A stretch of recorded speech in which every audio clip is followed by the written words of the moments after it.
Bonjour à tous, j'espère que vous allez bien. On est très heureux aujourd'hui de faire cette vidéo. Du coup, je suis accompagnée de mon mari, Salut. que vous ne connaissez pas puisqu'il a jamais fait du coup de vidéo avec moi. Et du coup, pour cette première vidéo, on a décidé de vous faire une FAQ pour répondre à toutes les questions, en tout cas une petite partie des questions qu'on a pu recevoir sur comment on s'est rencontrés, notre couple, notre mariage, les questions, on va dire, Que tout le essentielles monde se pose, ouais. que tout le monde se pose. Du coup, on va tout de suite commencer avec la première question qui est la plus basique. Comment est-ce qu'on s'est rencontrés? Alors, ouais, je vais commencer. Alors, c'était durant un événement chrétien à Saint-Étienne que l'église d'Unamis avait organisé. Dunamis Seven pour ceux qui connaissent. Et c'était en janvier 2000, combien déjà? 2025? 2025. J'y suis allé avec des amis parce que on m'avait proposé et que ça me disait bien. En plus, c'était après un jeûne et prière, donc en vrai, j'étais en feu, donc j'y suis allé. Et j'ai vu Carla, du coup, qui faisait un stand où elle vendait ses illustrations. Et je l'ai vue de loin et j'ai eu le coup de foudre quand je l'ai regardé. Coup de foudre à Dunamis. Alors, en fait, faut savoir qu'elle était Il y a un avec petit sa grand-mère contexte. sur son stand. Et sa grand-mère, je la connais très bien parce qu'elle est dans l'église de mon père, du coup, à Rive de Gier, pour ceux qui connaissent. Et je me suis dit, ah, mais c'est trop bien, je vais pouvoir faire la passerelle. Je vais pouvoir aller parler à sa grand-mère, comme ça, elle va me présenter sa fille, sa petite fille et tout. Et du coup, c'est ce que j'ai fait. Et après, voilà, on a commencé à parler et tout ça. Donc ça, c'était du coup son point de vue. Après, du coup, il y a eu le mien. Alors du coup, moi déjà, faut savoir que j'étais pas censée être à cet événement. En fait, on m'avait contacté pour que je puisse faire un stand, mais quelques jours avant, en fait, je sais pas pourquoi, j'avais pas envie d'y aller. Et du coup, quand j'arrive, vraiment, je ne m'attendais à rien. J'étais neutre, quoi, vis-à-vis de cet événement. Et du coup, je vois Tom, et au début, du coup, Tom vient me parler, et moi, je capte pas du tout que toi, t'as peut-être quelque chose ou quoi, donc c'est très neutre. Au début, moi, j'ai pas eu ce coup de foudre au premier regard. Et en fait, c'est au moment où ma grand-mère s'est absentée qu'après on a parlé. Et en fait, c'est en parlant que là, j'ai eu un truc. D'ailleurs, cette phrase, elle était dans mes vœux de mariage. Mais j'ai dit, c'était fou comme dès que je te parlais, j'avais un truc en moi où je me suis dit, j'ai envie que ce soit ce regard-là qui se pose sur moi jusqu'à la fin de mes jours. Ou voilà, instantané. Et là, c'est comme si mes yeux s'étaient ouverts et je me suis dit, mais en fait, ce mec, il est super beau, il parle super bien, il est super intelligent. C'est un bon parti à explorer. Et après, pendant les 3 jours du Dynamis, on a parlé. Et après, on n'habitait pas, ça c'est important de préciser, on a fait de la longue distance. Parce que toi, t'habitais à Bordeaux et moi, j'habitais dans le sud, donc on n'habitait pas au même endroit. Deuxième question. Là, on est parti sur une partie très croustillante et vous allez voir à quel point Dieu est grand et bon et fidèle. Alors, comment est-ce qu'on a su que l'un et l'autre, on était la bonne personne? Du coup, on va parler de 2 aspects différents. On va plutôt parler déjà de l'aspect de un peu les signes que Dieu nous a donnés, et après on va parler des aspects plus naturels, Ouais. tout ça. Alors du coup, déjà pour vous situer chronologiquement, on s'est rencontrés en janvier 2025 et on s'est mis ensemble en mai 2025. Donc, moi, ce qui se passe tout de suite, c'est qu'après l'événement, je rentre chez moi et je suis dans ma chambre et je prie. Et je n'ai aucune attente, c'est-à-dire que juste je prie le Seigneur, je dis Seigneur, je te remets cette relation entre tes mains. En fait, j'avais trop la flemme de perdre du temps pour rien. Donc je me suis dit, tu sais quoi, je vais prier dès le début, je remets ça entre les mains du Seigneur et il fera ce qu'il a envie de faire. Et en fait, c'est la seule fois où ça m'est arrivé de ma vie, enfin l'une des rares fois, où en priant, en fait, je reçois une vision. Et la vision que j'ai, c'est moi en train de donner mon cœur à Dieu et Dieu qui donne mon cœur à mon futur mari. Et du coup, je me dis, ok, bon, bizarre, enfin, genre, j'y prête pas plus attention que ça. Et ensuite, je continue à scroller, enfin, juste après ça, je finis ma prière et je scrolle sur les réseaux. Et en scrollant, je tombe sur une citation qui dit, enfin, c'était la citation extraite d'un livre, et cette citation disait, cette année sera l'année où Dieu placera ton cœur dans les mains de ton futur mari.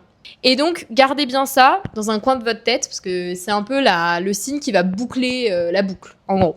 Donc il faut savoir que moi j'avais pas mal de doutes, pas concernant Tom en général, mais en fait concernant les relations, j'étais pas du tout sûre de moi et du coup je voulais vraiment que Dieu confirme. Je me suis dit c'est un des choix les plus importants de ta vie, donc il faut que t'aies vraiment l'aval de Dieu, quoi. Donc j'ai demandé beaucoup de signes à Dieu et du coup le deuxième signe que Dieu m'avait donné, c'est que j'étais à un événement à l'autre bout, pas du tout en France, à l'international, j'étais en Angleterre. J'y suis allée avec une amie. Et en fait, le jour avant que la conférence commence, cette amie me dit ouais, est-ce que t'as des prières, des trucs que t'aimerais que Dieu il te réponde, etc. Et je lui dis ouais, et du coup on fait un peu une liste sur nos téléphones. Et je dis à cette pote, je veux que tu notes dans tes notes que si Tom c'est la bonne personne, si c'est mon mari, alors je veux que Dieu me dise oui, juste oui. Et pendant la conférence, à un moment donné, le gars il dit oui, si quelqu'un a un sujet de prière, qu'il se lève. Et donc je me lève, et là il y a une dame qui vient vers moi, et en fait qui se met à prier pour moi. Mais en fait elle a pas mon sujet de prière, c'est-à-dire qu'elle se met juste à prier comme ça pour moi. Et déjà de un, elle prie en anglais, et il y avait la louange qui couvrait sa voix, donc en fait j'entendais rien de ce qu'elle racontait. À un moment donné, en fait la louange devient moins forte, et en fait j'entends ce qu'elle dit. Et la dame elle dit tu as fait une prière, donc elle me dit en anglais, mais elle dit tu as fait une prière, et la réponse de Dieu est oui, juste oui. Donc en fait exactement ce que moi j'avais demandé en fait dans ma prière quoi. Alors moi, j'avais pas besoin de beaucoup de confirmation parce que, je sais pas, moi, je suis assez sûr de moi. Donc, alors moi, en tant qu'homme, je pense que on a moins besoin de signes en vrai. Je pense, hein. En tout cas pour moi. C'était pas comme Carla où elle a eu plein de signes. Moi, j'en ai vraiment eu qu'un. Parce que c'était durant un jeûne et prière. Du coup, j'avais mis ce sujet-là devant Dieu. Il faut savoir que c'était moi un peu qui lui disais Tom, prie pour ça, parce qu'il faut pas que je sois la seule à avoir des signes. Ouais, c'est vrai. Durant le jeûne et prière, du coup, je prie pour ça et tout. Il y a un ami qui vient vers moi pendant qu'on était pendant la louange. Et il me dit, tu cherches une réponse et la réponse se trouve dans la Bible. Et après, quelques jours après, durant la route vers chez moi, parce que du coup, j'étais à Bordeaux et je retournais vers chez moi, du coup, à Rive-de-Gier, vers Saint-Étienne, tout ça. Je continue de prier par rapport à ça. Du coup, j'ai reçu un verset dans ma tête à ce moment-là qui me disait Marc 17. Moi, je connaissais pas Marc 17, je connais pas ma Bible par cœur. Je suis un mauvais chrétien. Et, et du coup, vous pouvez aller vérifier, mais Marc 17, c'est le verset qui dit tu quitteras ton père et ta mère et tu t'attacheras à ta femme. Là, je me suis dit, ah ouais, c'est quand même fou. En fait, c'était quand même drôle parce que du coup, cet ami il te dit la réponse que tu cherches elle est dans la Bible. Voilà, c'est ça. Et nous on se dit Oui, bah voilà, c'est c'est ça. bateau. Enfin même tu m'en parles pas de ce que ce pote il t'a dit parce que je lui dis bah ouais il y a toutes les réponses en gros dans la Bible. Ouais, Mais c'est c'est ça, tu vrai. dis, c'est trop simple de dire ça. Ouais. Mais le fait que c'est un verset qui est venu après Ouais, dans ta tête et que t'aies eu ouais. ça, c'est vrai que c'était fou. Après, j'ai fait une autre prière où j'avais noté dans mon carnet, j'avais dit à Dieu, Seigneur, si Tom c'est le bon, je veux qu'il dise cette phrase.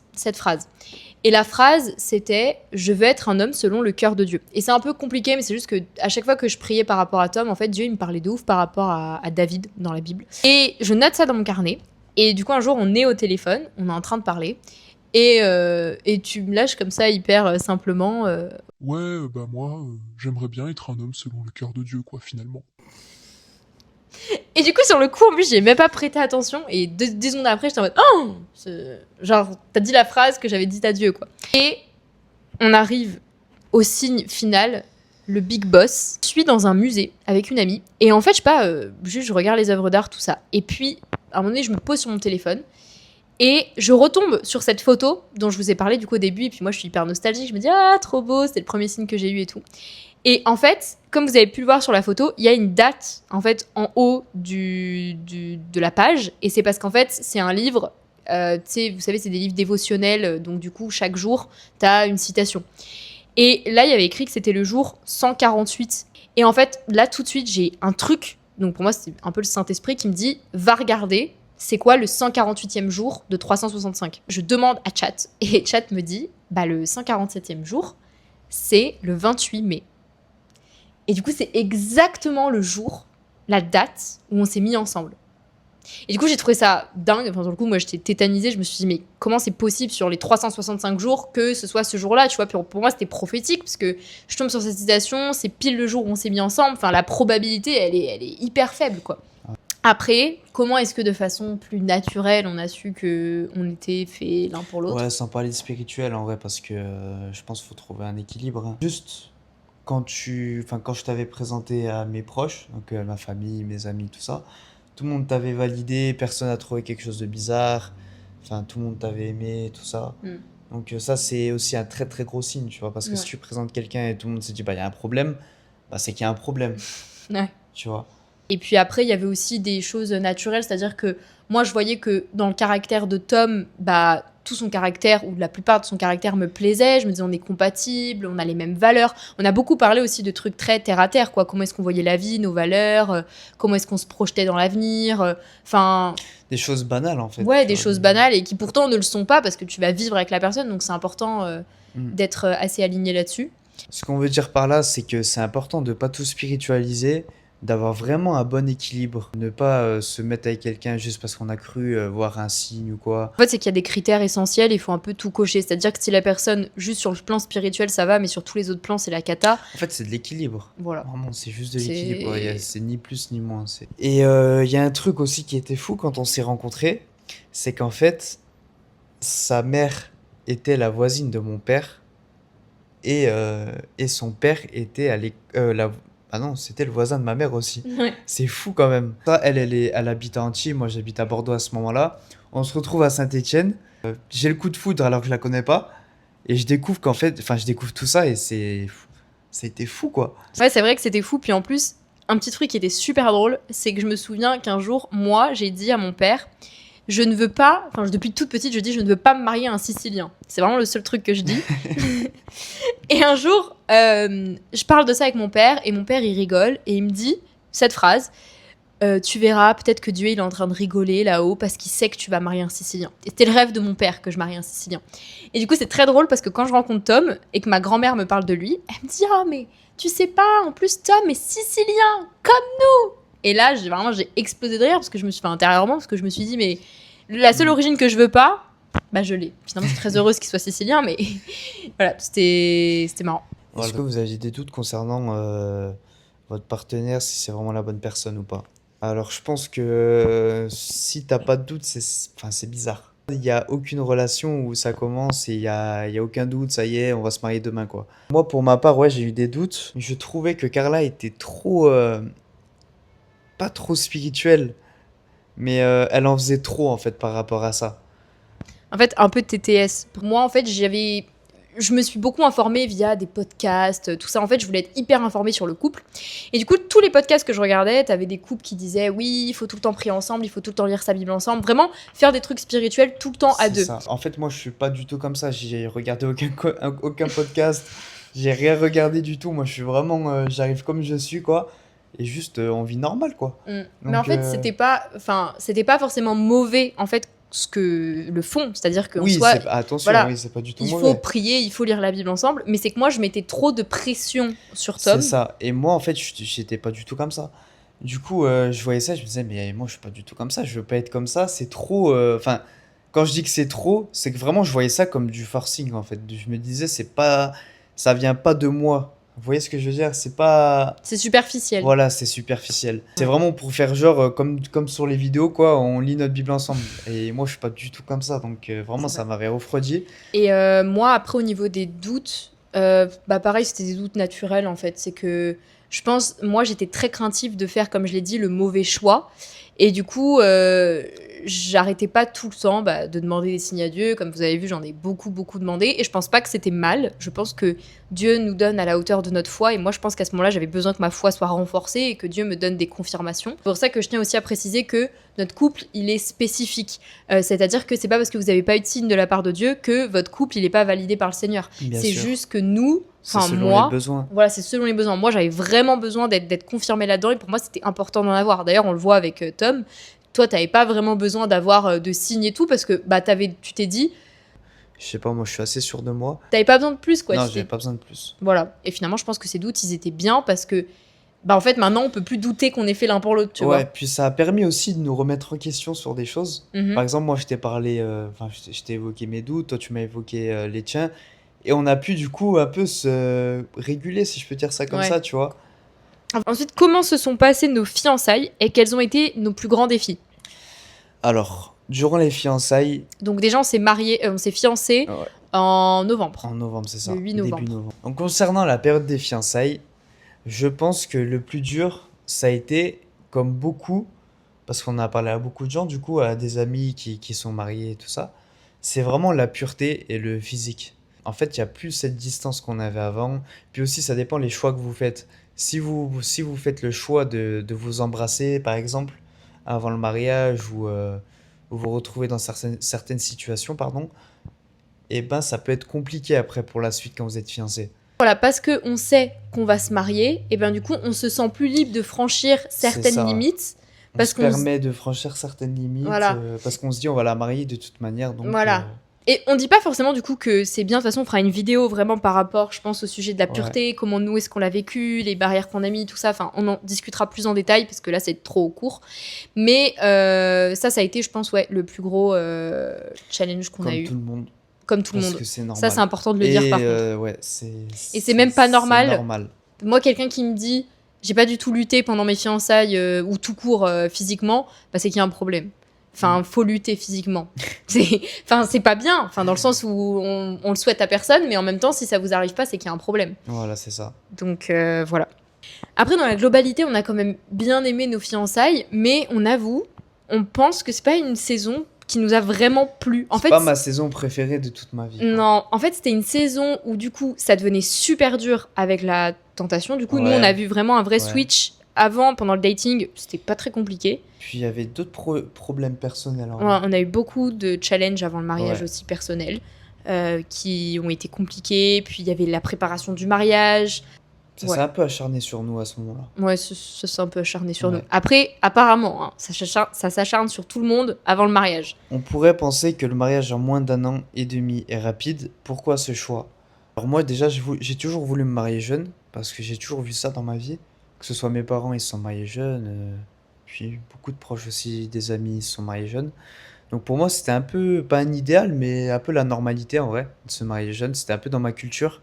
Pour nous, en vrai, on connaissait nos fragilités et on savait qu'il fallait pas qu'on attende trop longtemps.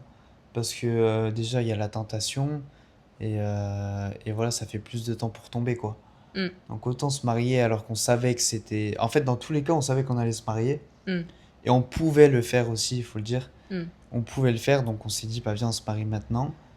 Et je pense que c'est un truc qu'on recommande pas à tout le monde. C'est pour ça qu'on dit que chaque histoire est vraiment propre à chacun. Je pense que c'est hyper important de bien connaître la personne. Et Ouais, nous, il y avait tout un cadre en fait qui était devenu sécurisant. C'est-à-dire que on avait eu beaucoup la confirmation de Dieu. Je pense que sans ça, en vrai, on se serait c'est marié pas ça. aussi vite. Puis pour un mariage, donc ça, les deux familles rentrent en compte. Et Mm. nous, nos deux familles se connaissent. Et du coup, comme on vous a dit plus tôt, se connaissent depuis qu'ils sont tout jeunes. Donc c'était facile. Ouais. C'est la même culture. En fait, il y a eu une très bonne entente, quoi. Donc c'était aussi très simple. Moi, ma famille, elle a tout de suite adoré Tom. Ouais, Mm. pareil pour elle. En fait, c'était naturel. Vraiment, on n'a pas eu Mm. de galère sur ça. Donc c'est pour ça aussi que ça Ouais. allait vite. Donc voilà un peu pourquoi on s'est marié tôt. Voilà, je pense que il y a certaines personnes à qui ça a parlé, d'autres non. Le plus important, c'est d'écouter Dieu. Alors, prochaine question. Avez-vous ressenti de la peur ou de l'appréhension à l'idée du mariage jeune? Alors du coup, non, parce que nous deux, du coup, on voulait vraiment se marier jeune. Ça a toujours été dans notre idéal. C'est pas comme si moi, je voulais me marier à 30 ans et que d'un coup, paf, ça me tombait dessus et je me dis, waouh, d'où Ouais, ça c'est ça, sort. on était déjà préparé Voilà, en fait, mentalement. mentalement, on était déjà préparés, donc ça a beaucoup aidé. Parce qu'on peut se dire, au bout d'un an, tu te connais pas et Ouais. tout. Puis Mais c'est vrai, en bout d'un an, tu te connais en pas, soi, en c'est vrai. vrai. Mais ce que je veux dire, c'est que même là, tu vois, ça fait 2 mois qu'on est mariés et on n'a pas eu de surprise en se mariant. C'est ça, mais parce qu'aussi, on a été clair et puis on a montré notre caractère dès le début. Mais oui, je pense que ce qui nous a aidé, c'est qu'on était très authentiques, en fait, l'un et l'autre. Et du coup, en fait, on se disait tout. C'est-à-dire, quand il y avait un truc qui allait pas, on se le disait. Nos caractères, on s'est très vite exposés l'un à l'autre. Il Ouais. y avait rien qu'on gardait. Donc, en fait, on connaissait les failles de l'autre. On connaissait ses qualités aussi. Il y a un truc aussi à dire, c'est que nous, on n'avait rien à régler personnellement aussi, quoi. Ouais, ça, c'est important On aussi. était clean dans le sens où on n'avait pas de blessures, on n'avait pas de gros trucs à régler. C'est pour ça que c'est allé vite. Il y a eu aussi ce paramètre à prendre en compte. Bah, c'est vrai que déjà, on était jeunes, on avait 20 ans. Et donc, justement, parce qu'on est jeunes, on n'avait pas vécu énormément de choses. Et aussi, Mhm. on n'avait tous les deux pas eu de relation avant. Moi, Mhm. j'avais jamais eu de petit copain, toi non plus. Même physiquement, on n'avait jamais embrassé personne, tout ça. Donc en fait, tout était très nouveau. Donc en fait, je pense que c'était très pur et innocent aussi. Et je pense que c'est cette pureté qui nous a aussi permis du coup de nous marier rapidement. C'est pour ça que c'est important aussi de se préserver avant le mariage. Comme ça, quand vous rencontrez vraiment votre femme ou votre mari, bah vous avez rien à régler, vous êtes clean dans le sens, pas clean où vous avez fait quelque chose de mal, vous avez péché ou quoi, hein, dans le sens où vous n'avez pas de blessure. Et en se préservant de ça, tout est plus facile en fait. C'est pour ça qu'on dit de se préserver. C'est pas forcément juste parce que c'est un péché. Parce que vraiment, derrière, ça laisse vraiment de grosses blessures, quoi. Et si jamais vous n'êtes pas préservé, c'est là où aussi, je pense qu'il faut pas attendre, c'est un autre sujet, mais il faut pas attendre forcément de rencontrer quelqu'un pour traiter vos Exactement. problèmes ou ce Bah, qui au va pas. contraire, faut pas attendre. Voilà, faut pas attendre. Ouais. Faut autant directement entamer. Il y a des soins pastoraux qui existent, il y a plein de choses. Et du coup, vraiment pour être prêt le jour où on rencontre la bonne personne et C'est pas prendre avec nous notre valise et nos bagages et C'est ça. l'emmener dans notre couple, justement. C'est ça. Donc voilà, c'est la fin de cette vidéo. On a répondu un petit peu aux questions les plus Principales. communes voilà, qu'on a pu recevoir en FAQ. Mais en tout cas, maintenant, vous connaissez mieux notre histoire, vous connaissez mieux Tom aussi, et on va sûrement faire d'autres vidéos. En tout cas, on a plein de sujets qu'on a envie d'aborder et qui sont en lien aussi avec le couple. Donc voilà. Soyez bénis!